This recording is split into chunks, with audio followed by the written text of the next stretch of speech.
Good afternoon.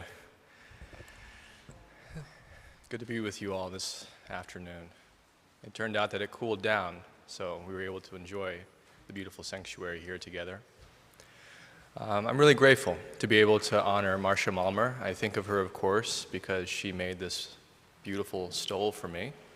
So just about every Sunday, I think of her, literally every single Sunday, and probably will for the rest of my life. So it's an honor to be able to honor her with the family and with friends. And yeah, let's enjoy the music and let's enjoy the stories and let's celebrate a great life, Marcia Malmer. Please rise in body or spirit for our first hymn. This is a hymn she loved, 1064, 1064, Blue Boat Home.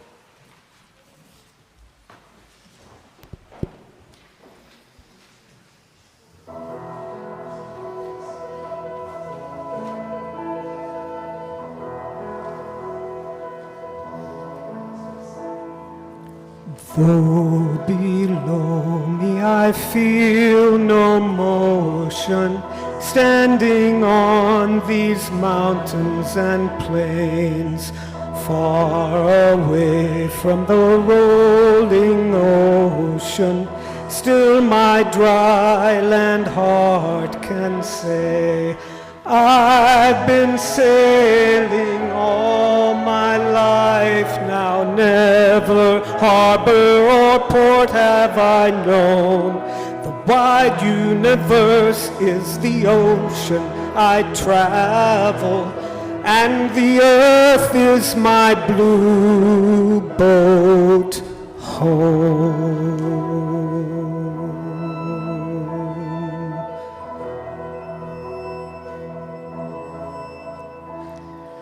Sun, my sail, and moon, my rudder, as I ply the starry sea, leaning over the edge in wonder, casting questions into the deep, drifting here with my ship's companions, all we kindred pilgrim souls, making our way by the lights of the heavens in our beautiful blue boat home.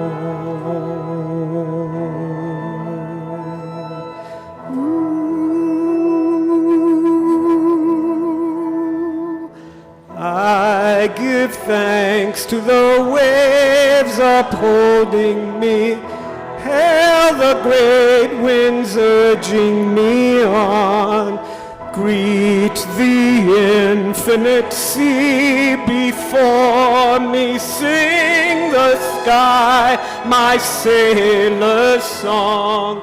I was born upon the fathoms, never harbor or port have I known. The wide universe is the ocean I travel, and the earth is my blue boat home.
You fill up my senses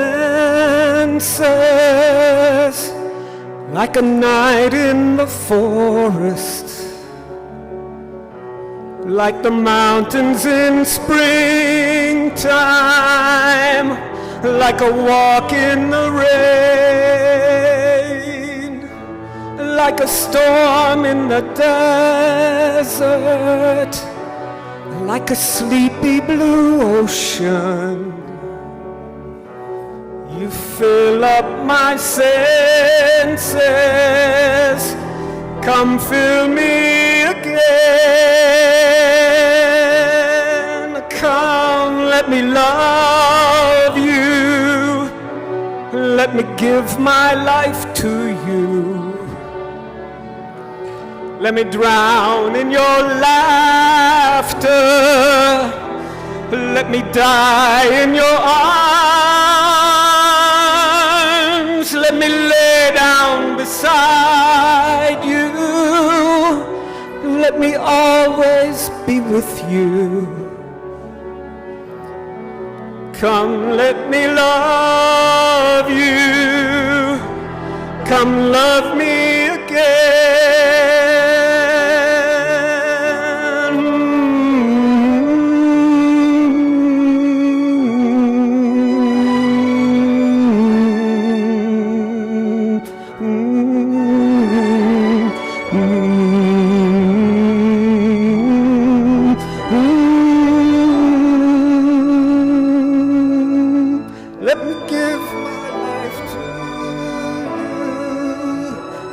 Let me give my life to you.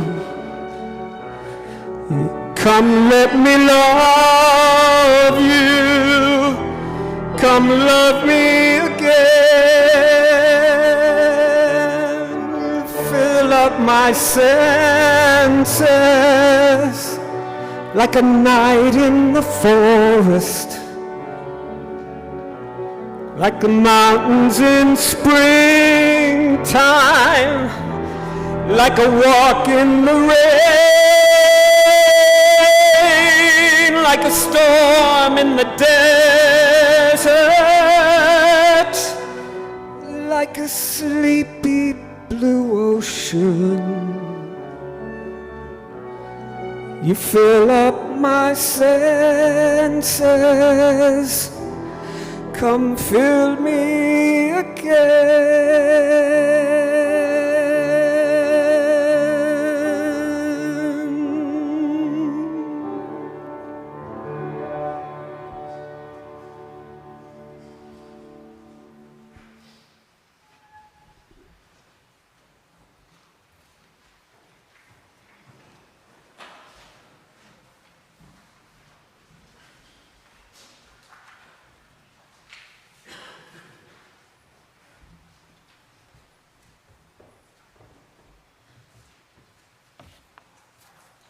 This is Desiderata by Max Ehrman. Go placidly among the noise and haste, and remember what peace there may be in silence. As far as possible, without surrender, be on good terms with all persons. Speak your truth quietly and clearly, and listen to others. Even the dull and the ignorant, they too have their story. Avoid loud and aggressive persons. They are vexatious to the spirit. If you compare yourself with others, you may become vain or bitter, for always there will be greater and lesser persons than yourself. Enjoy your achievements as well as your plans. Keep interested in your own career, however humble.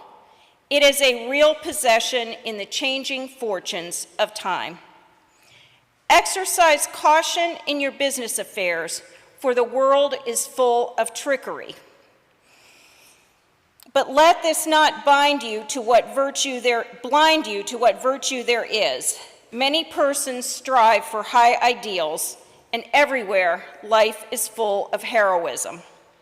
Be yourself. Especially do not feign affection. Neither be cynical about love, for in the face of all aridity and disenchantment, it is as perennial as the grass. Take kindly the counsel of the years, gracefully surrender the things of youth. Nurture strength of spirit to shield you in sudden misfortune, but do not distress yourself with dark imaginings. Many fears are born of fatigue and loneliness. Beyond a wholesome discipline, be gentle with yourself. You are a child of the universe, no less than the trees and the stars. You have a right to be here. And whether or not it is clear to you, no doubt the universe is unfolding as it should. Therefore, be at peace with God, whatever you conceive him to be. And whatever your labors and aspirations in the noisy confusion of life, keep peace in your soul. With all its sham, drudgery, and broken dreams, it is still a beautiful world. Be cheerful, strive to be happy.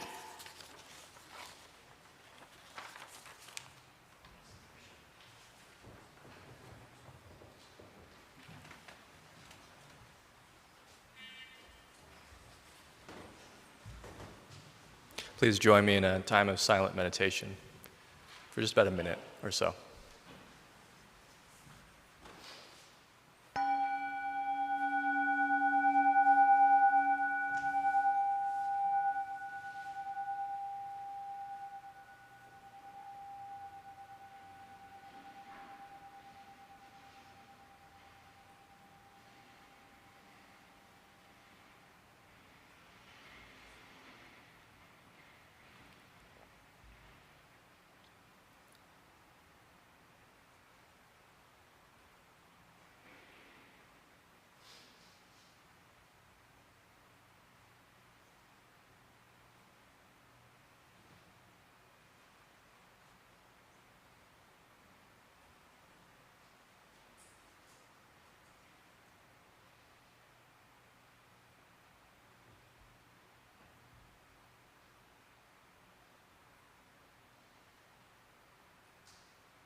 Thank you all for coming.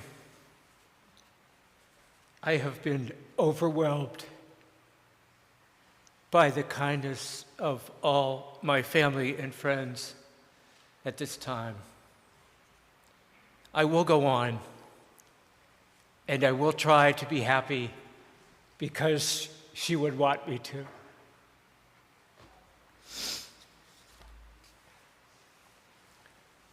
Marcia and I were high school sweethearts.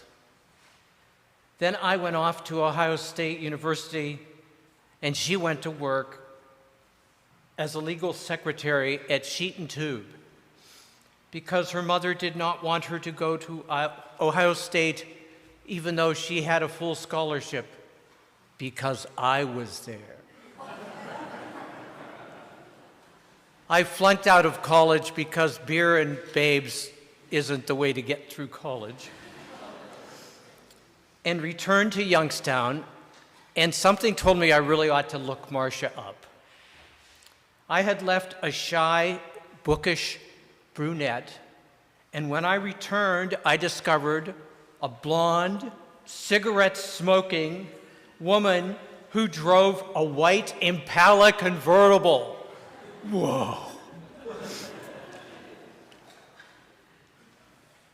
In the 1960s, we traveled to Columbus, Ohio, to look at a small group of ceramic warriors from Zhan, China.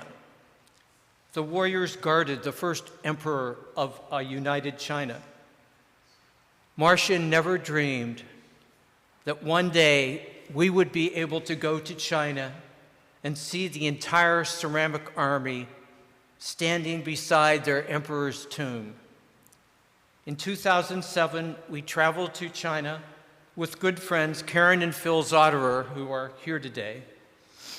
Marcia was thrilled to stare at the thousands of figures, all with different faces, and at the horses, archers, officers, and chariots. It was an awesome sight. Pretty good for kids who were so poor when we were first married that we couldn't afford a refrigerator or a stove. Our trip to Australia prompted Marcia to become a delighted child. As an ecologist, she was thrilled to explore a country where every flower, bush, tree, bird, and animal was new and different to her. She especially enjoyed standing in the grass outside our lodge in the Blue Mountains. She held out birdseed, and beautiful bright parrots landed on her hand and her head to eat the seed.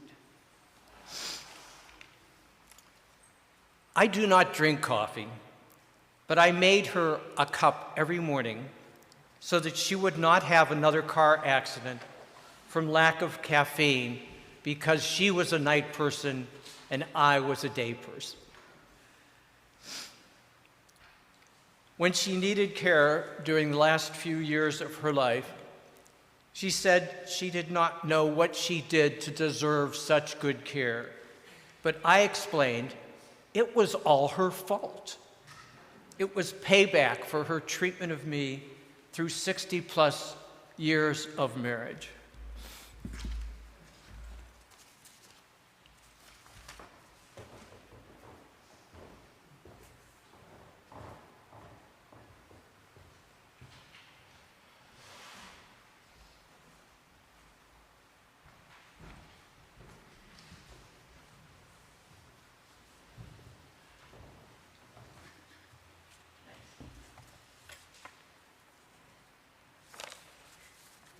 Would help if I got the right paper.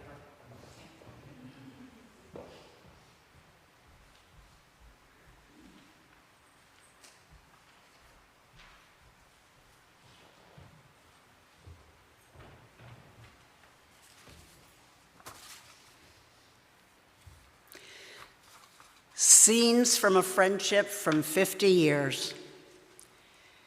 My friend Marcia died. My friend who fussed with my twins in high tops. My friend from Cook's Forest and Tiananmen Square. bird hikes and pancake breakfasts, sorting caterpillars for calorimetry, ZPG and pro-choice protest walks, picnics and boat rides at Buckeye Lake in a thunderstorm under a tarp, upholstering my old plaid recliner near the fireplace in Girard, staffing garage sales for causes.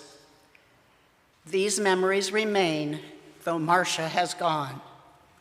Smile, Ralph and Lisa, Marnie and Kelly. Carry on, eat pancakes, watch birds, sing and dance the hora. Mayam, Mayam, Mayam, Mayam.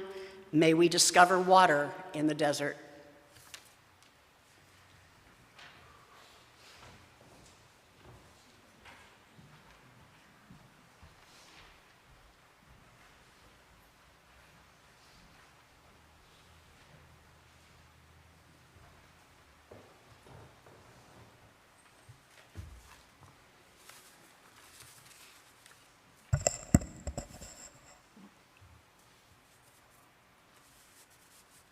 Thank you all for being here today to celebrate my Aunt Marcia. It's hard for me to put into words what she meant to me, but I'll try. Marcia wasn't just a wonderful aunt. After I became an adult, she became a dear friend, which is a wonderful thing when you have such a gap in age that you can be friends across that. We had a lot of things we both enjoyed, including books, travel, science, birding, and especially food, all kinds of food. But particularly fried oysters. When we'd visit Ralph and Marcia in Florida, a visit to Aunt Dot's restaurant for fried oysters was always on the agenda. Experiencing one of her home-cooked meals was also one of my favorite things. She didn't just make food, she made an experience. She had a huge collection of cookbooks, and she treated her guests to all kinds of cuisines, each one a delight. She was quietly brilliant, bootstrapping herself all the way from secretary to scientist. You could always have a thoughtful, intelligent conversation with her. She really listened, she really paid attention. We worked in different fields, but I regarded her as a role model for how to remain true to my principles in an environment that wasn't always accepting of intelligent women. Marcia brought warmth and joy wherever she went, and I feel incredibly lucky to have shared so much with her. She'll always be with me in every good meal, every great conversation, and every memory of those moments we shared.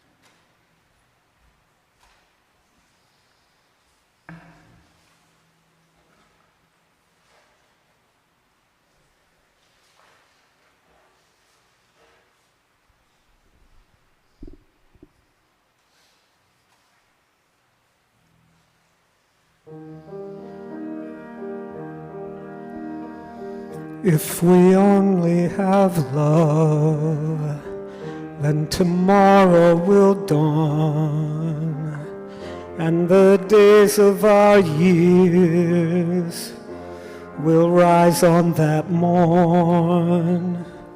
If we only have love to embrace without fears, we will kiss without eyes, we will sleep without tears. If we only have love, with our arms opened wide, then the young and the old will stand at our side. If we only have love, love that's falling like rain, then the parched desert earth will grow green again. If we only have love for the hymn that we shout, for the song that we sing, then we'll have a way out.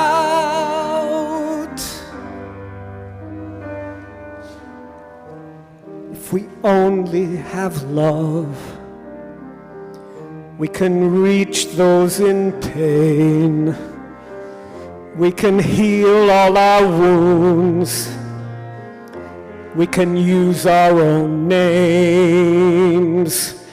If we only have love, we can melt all the guns and then give the new world to our daughters and sons. If we only have love, then Jerusalem stands, and then death has no shadow. There are no foreign lands. If we only have love, we will never bow down. We'll be tall as the pines, neither heroes or clowns. If we only have love, then we'll only be men, and we'll drink from the grail to be born once again.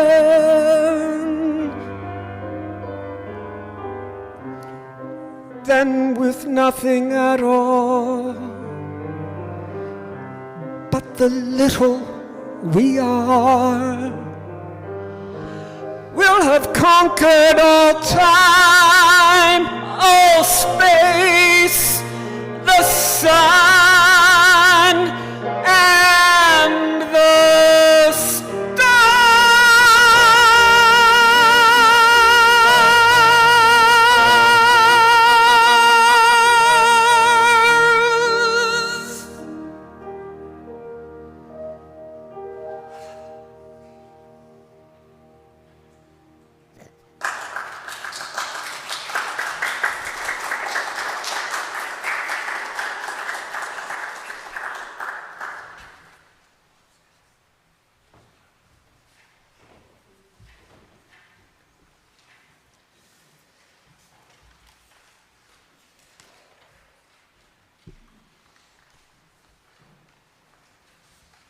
There is uncertainty of when Marcia was actually born. And the government decided it was September 16th, 1943. One of the reasons for this is there might have been few records of her life before she entered an orphanage at the age of 4 years old. She was an orphan at McCullough Children's Home in Steubenville, Ohio. Her memories of that time were spare, but she did remember Pap, her grandfather, who died when she was very young. There was some speculation that perhaps her mother relied on his Social Security, and when he died, she could no longer take care of her. One of the things Pap taught her was to read, which became a lifelong passion. She has a vague early memory of being passed through a window of a burning building as a child, where she made it out safely. One of the things she remarked later was that there was always plenty to eat at the orphanage. You could take as much food as you wanted. And if you didn't like what they were serving, you could go in the kitchen and make yourself a peanut butter and jelly sandwich. At the orphanage, they had a hard time believing that this 4-year-old girl could already read so well. But they soon discovered this, and to their credit, fed her with books. As Marcia recalls, at age 7, a woman with a big hat came into the orphanage and asked her directly if she wanted to go home with them. This was Sarah Faust and her husband Harold, who would become her adopted parents. Marcia's birth name is actually Patty. But Sarah, her adopted mother, gave her a list of names as a girl in case she wanted a new one. And on the list that Sarah gave was the name Marcia, which she loved. One of Marcia's earliest memories was a fear that her birth mother would try to come take her away from Sarah and Harold, a home that she loved. And Sarah, to her credit, would play along with this fantasy about how they would put this very heavy lamp on her bedside that they could use to bop someone on the head in case someone tried to sneak in and take her. During her first Christmas in the new house, Marcia opened a box with a doll inside. And fully satisfied, she sat there. Because at the orphanage, you got one present each. She saw all these boxes left under the tree, and she wasn't sure what they were for. Sarah said, "They're all for you, dear." Ever since that memory, Marcia loved Christmas. She lost her adopted father, Harold, at the age of 9, and then it was just her and Sarah and her extended family. Sarah's sister lived in New York City and was connected to the theater. And Marcia would travel by train from Youngstown to New York, and her aunt would get her Broadway tickets each time she was there. And I found this kind of funny, a date to join her, because that was the custom of the time. You couldn't send a woman alone, so she would arrange a boy in town to take her to see a show.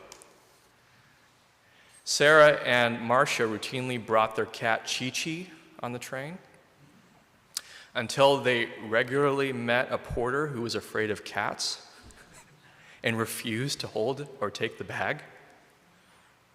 Money was tight for her family after her father died. And so Sarah taught Marcia how to sew her own clothes. Marcia's feet couldn't yet reach the treadle of the sewing machine, so her Uncle George built a block so that her foot could touch it. Her mom got a job at the fabric shop at Strauss's department store, and the manager made a deal with Marcia. Marcia could use their most expensive fabrics to make her own clothes, and they would put it on a mannequin in the department store for 1 month, and then it was hers to keep.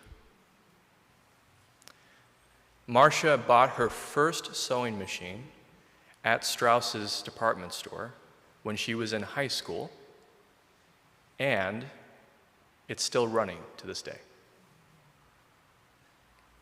She graduated second in her class from high school, and her high school counselor told her in her narrowness that a job available for a woman was a secretary, a teacher, or a nurse, which none of that appealed to her. As Ralph mentioned, she received a full scholarship to Ohio University, but her mother knew Ralph and knew he was going there and told her, "He's not good for you." So Marcia stayed in Youngstown and became a secretary at Youngstown Sheet and Tube. As it turned out, good fortune, Ralph flunked out of Ohio State, came back to Youngstown, and called Marcia up. Marcia showed up to meet him as a blonde in a white convertible Impala, smoking a cigarette. And Ralph had no idea who she was. Marcia was 20 when they decided to get married. And Sarah, her mother, was not supportive. So they ran away and brought Ralph's mom as a witness and got married by a Salvation Army minister in Cumberland. To their surprise, when they came back and told Sarah, instead of going ballistic, she threw them a reception. Lisa was born in Northside Hospital in Youngstown. Marcia was driven there early, having contractions, while Marcia's cousin blamed Ralph for doing this to her as she drove her to the hospital. Marcia said from that moment on, Lisa was always in a hurry. Ralph ran through red lights and arrived on time and saying out loud to everyone when Lisa was born, to the whole hospital, "Unto us a child is born, unto us a daughter is given." After a series of horrible rentals, they were inspired to build their first home. They borrowed $1,000 from their moms, $1,000 in equity, and they felt so wealthy. Ralph would pound nails in the roof of their new home at night by feeling after he was done working. When Lisa was in middle school, Marcia graduated with a degree in ecology and soon after got a job as a biochemist at Youngstown State. Lisa remembers Marcia telling her, "Now there's good news and bad news. The bad news is you're going to be a latchkey kid. And the good news is we can afford a horse now." She then got a master's in ecology and became a researcher and taught biochemistry to pre-med students working at YSU and Northeast Ohio University College of Medicine. She had her own lab, ran it, and even did all the repairs that were needed. This is an incredible story I'm about to tell you. When I heard this, I was bowled over, so I'm really actually very glad to share this with you, this next story. She was asked by a researcher if she could come up with a compound to track cholesterol in the body. And once she found it, she could take the summer off. He was assuming it would take her months to find it. Marcia had an intuition of what to try, and she found it on the first try. She came up with a molecule that was radioactive, so it could be seen and tracked on a scan. The compound was used by researchers to track cholesterol in the blood, one of the most important tests that we have in our medicine. Since she worked at a nonprofit, there was no charge for using this compound and no credit given to her for this amazing discovery. Marcia sent an email to the researcher that she found it within 2 weeks, and she was taking the summer off. Marcia, being Marcia, though, said she was just kidding and kept on working. In addition, she was a gourmet cook and planted beautiful flower gardens all over the yard. She kept up with sewing all her life, made clothes for Lisa's children, made clothes for her own mother all the way up until her death. She was the mastermind who made this beautiful stole for my ordination in this congregation. A friend of the church, who I will not name because she's here, is a costume designer for films from Los Angeles. And she parked in front of the church and saw me coming around the corner wearing this stole. And she said to me, this got her to come inside the church. She needed to know who made this stole. Marcia loved being a grandmother and was so excited when Lisa had kids. She loved thrift shopping and bought lots of clothing and shoes, and she said she liked them to be bright and shiny. Marcia did a lot of dinners for our church and was one of the key organizers for In Praise of the Arts. For her quilting excellence, she was given an award from the YWCA for her body of work. She excelled at pretty much everything she did. Literally everything. She was an expert at painting Easter eggs. And she mastered every puzzle and every game. She even made up a game of who could count the most deer on their road trips. And she'd win that. She loved to travel. The Virgin Islands was one of her favorite places. She had a passion and a love for wilderness and wildlife, especially whale watching. During her last months of life, she never complained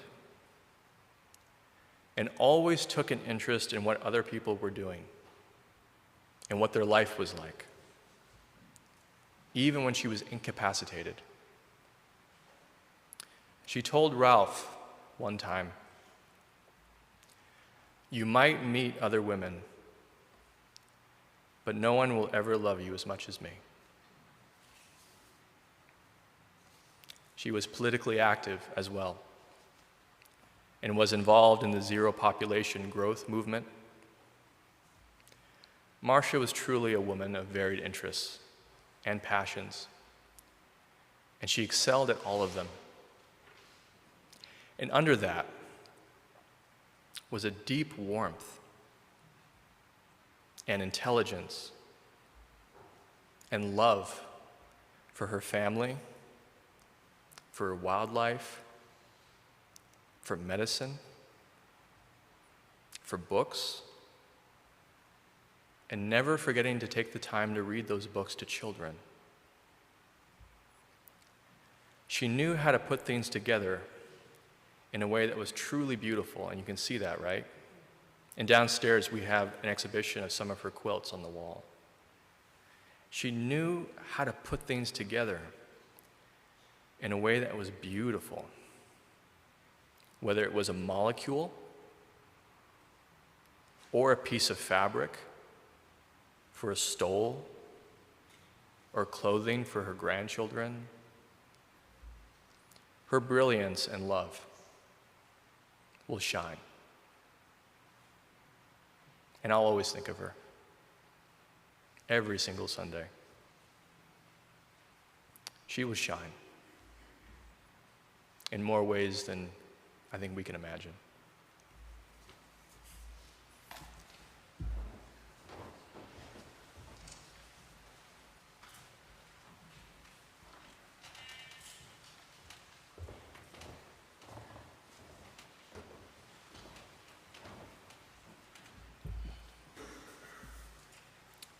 I have a poem by Mary Oliver, one of my favorite poets.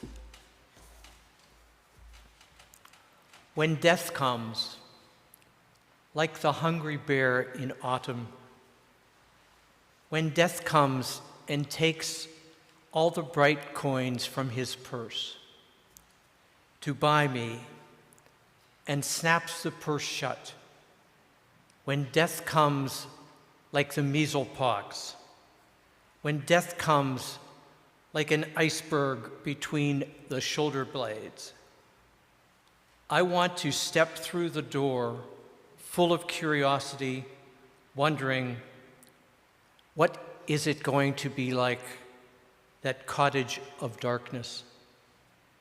And therefore, I look upon everything as a brotherhood and a sisterhood. And I look upon time as no more than an idea. And I consider eternity another possibility. And I think of each life as a flower, as common as a field daisy and as singular. And each name a comfortable music in the mouth, tending, as all music does, towards silence. And each body a lion of courage and something precious to the earth. When it's over, I want to say, all my life I was a bride, married to amazement. I was the bridegroom, taking the world into my arms. When it's over, I don't want to wonder if I have made of my life something particular and real. I don't want to find myself sighing and frightened or full of argument. I don't want to end up simply visiting the world.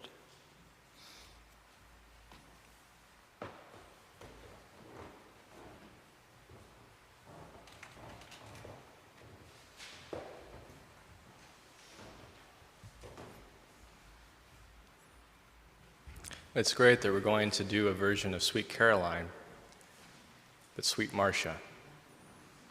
And I felt that music in the mouth as I say Marcia, a name she chose for herself. Thank you all for being with us this afternoon. There will be a reception downstairs immediately following, as I said, where there are going to be beautiful quilts you can see, as well as pictures, a slideshow going on as well. Thank you to everyone who set it up. There are beautiful wildflowers everywhere to enjoy. So please join us immediately downstairs for that. Thank you. We're gonna sing Sweet Marcia Jane. Jane was her middle name, and it's better rhythm for the song, so.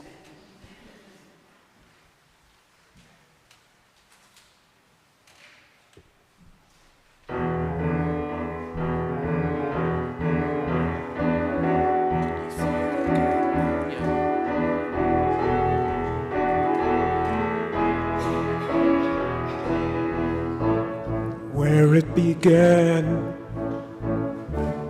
I can't begin to know it, but then I know it's growing strong.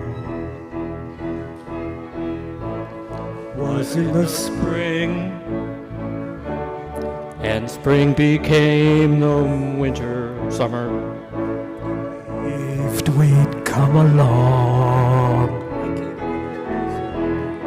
Hands, touching hands, reaching out, touching me, touching you.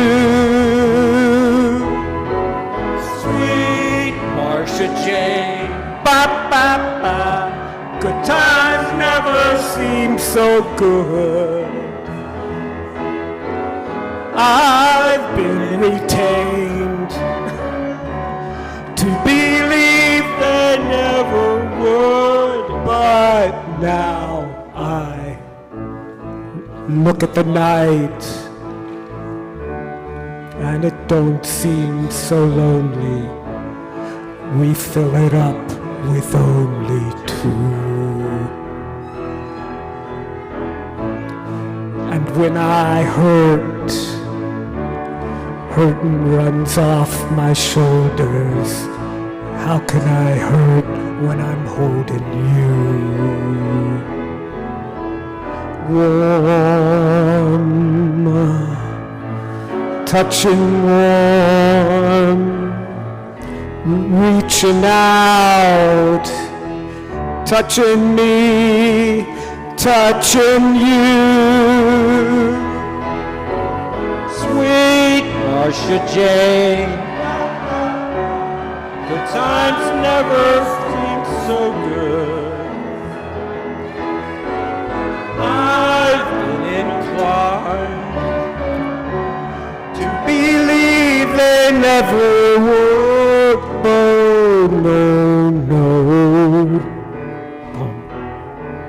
Bum, bum, bum, bum, bum, bum, bum. Oh, sweet Marcia J. Good time never seemed so good, so good, so good, so good. I've been retained, ba ba ba, to believe they never would. Oh, sweet, sweet Marcia Jane, good times never seemed so good. I've been retained to believe they never would. Sweet, sweet Marcia Jane, good times never seemed so good.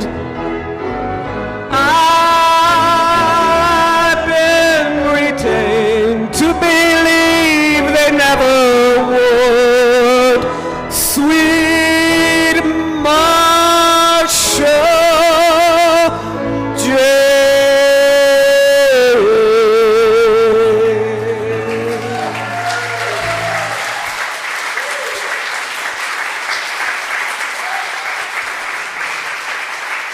You are all invited downstairs for a luncheon by the family.